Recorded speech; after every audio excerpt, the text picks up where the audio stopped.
After months of complaints and several stormy meetings, Jones County fired its chief tax assessor. Other county leaders say their tax office failed state audits and did not set property values correctly.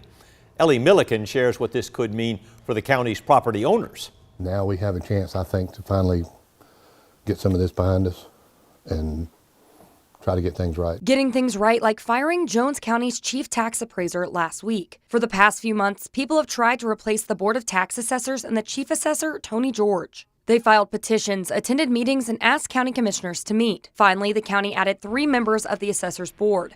Matthew Sims says it gives him hope that the county is moving forward. It's something good for the county. Sometimes it's not pleasant, but you have to do what you have to do. So I'm looking forward to it being settled. Sims says firing people never is fun, but when the county assessors are failing audits, the boss isn't doing his job.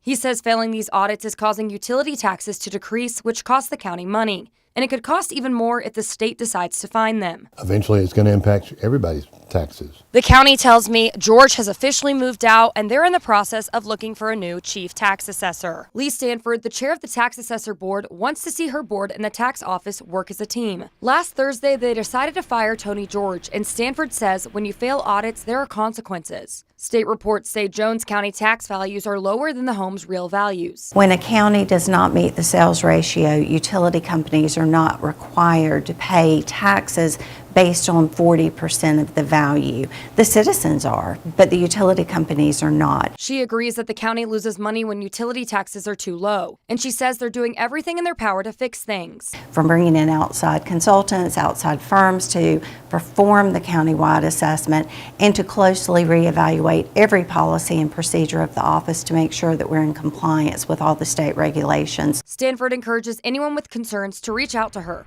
In Jones County, Ellie Milliken, 13 WMAZ News. The tax assessor's board is still looking for an interim to fill Tony George's seat.